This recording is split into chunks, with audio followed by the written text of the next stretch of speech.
Welcome back to Sisterly Love. I hope you have enjoyed some of the changes. So, this week's topic is the guide to being the ultimate working mother.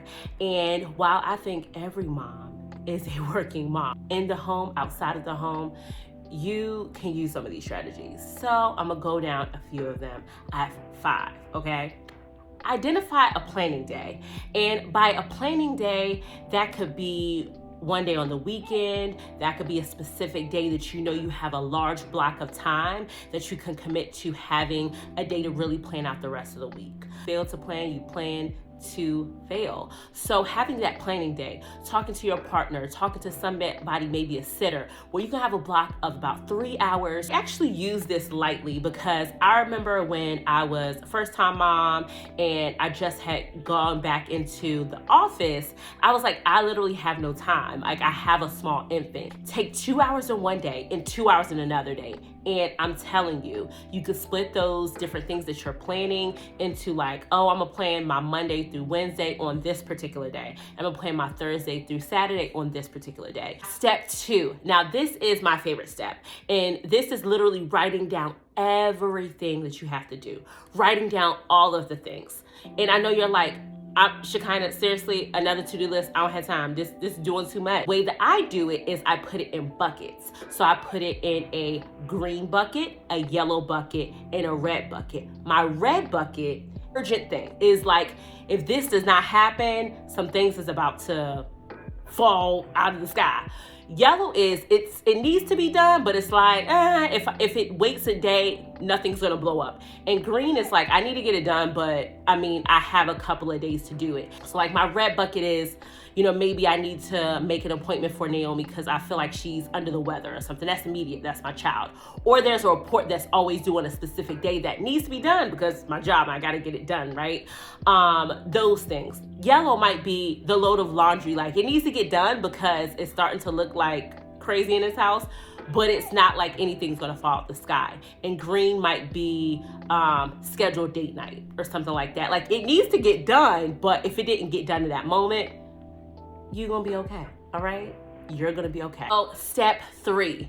Step 3 is what I call give them cake. And by give them cake, I mean, I know that when it comes to meal plannings that I'm literally talking to all moms about, and they're just like, mealtime is so stressful because I don't know what to do. These kids don't eat anything. And trust me, I've been there. These kids don't want to eat anything. You're like, I spent all this money on food and trying to prepare it and all this time, and they're looking at you like, I ain't eating it. So here's my trick for that. Give them cake. And by cake, I mean, sometimes you can concede, right? Family is going to half of the week have leftovers. So I pick 2 to 3 meals that I can basically pre-plan throughout the week that I'll make.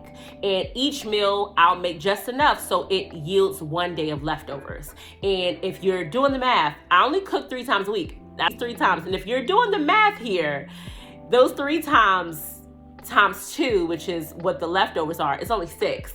I put in my budget each week to be able to get pizza or takeout or some type of Chinese food, something like that, because I'm not gonna be slaving in the kitchen every single day. I got 3 good days, and that's what I'm gonna give you. 3 good days. I have a running list in my notes app in my phone. And this running list has literally all the meals that I know have been a hit in my family.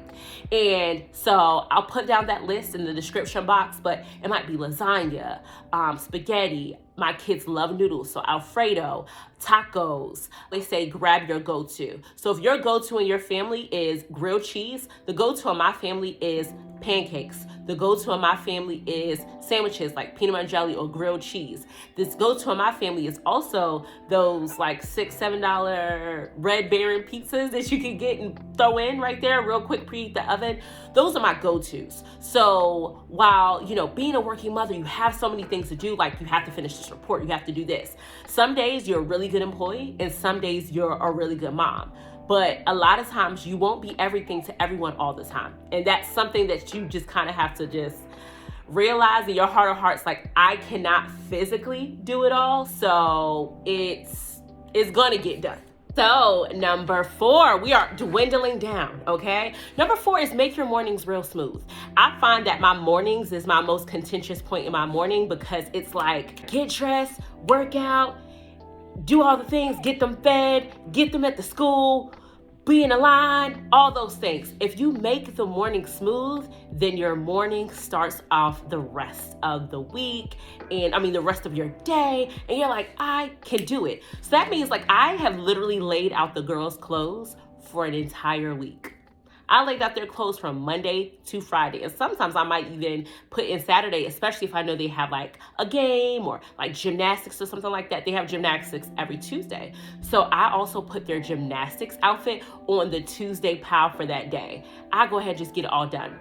Now for myself, I don't quite do that because sometimes I'm working from home and I'm wearing sweats, but like I find like having them already together is probably the best thing I can do, right? So I try to make sure that I can put as many things as I can in the morning. So I'm most productive in the morning, and sometimes when you're really thinking about your own self and thinking about your level of productivity, I seem to, I personally like to work out in the morning, and after I work out, I just get a boost of energy. I also take like a pre-workout and try to get all those things done. And also meditation, like just really starting off and just having like a sense of gratitude and just like peace really helps me throughout the rest of the day. And sometimes you can start just little by little, right? You don't have to do everything at one time. You can just lay everybody's clothes out one week and, focus on them for 1 week until you kind of get into a routine and, kind of get that together. And then the next week you build on that. So the next week you might wake up like 15 minutes earlier than you should. And then you just write down in your journal, or you meditate, or you just drink like your 8 ounces of water or something like that, right? Do things step by step, because if you try to do it all at one time, it's a hot mess. Trust me, I've been there. Especially when you start like New Year's resolutions, like I'm gonna do everything. I don't care. I'm gonna do it all. I got it. No, sometimes you have to start with the small things or the things that you can kind of get done, and then build off of that. Rome wasn't built today. You're not gonna be an ultimate mom in a day. Just say that. So number 5, and this is the last one, and I feel like after the 1.5 years, almost 2 years of being in this pandemic, I'm just like, we all know this 5-letter word. And what is it, y'all? It's pivot.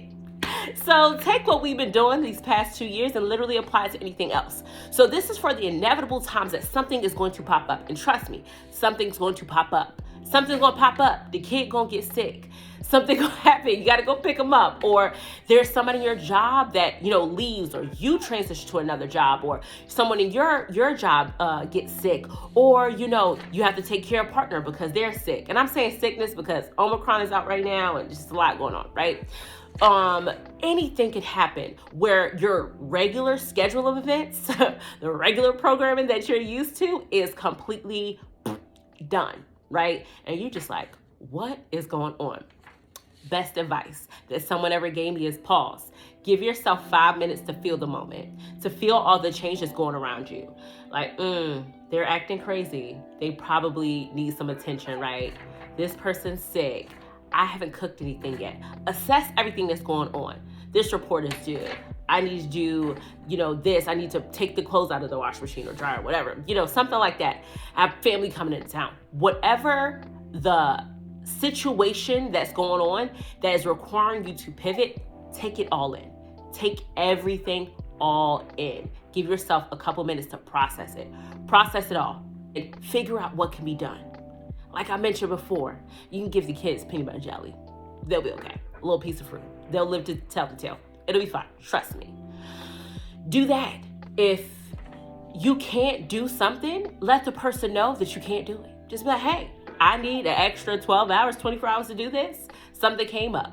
I feel like in the last 2 years, in addition to pivoting, people have given a lot of people grace. If you're experiencing something where something needs to be turned around, communicate to the proper people and figure out from the green, yellow, and red bucket what can be done first. If the urgency is taking care of a sick child, take care of the sick child, email the person.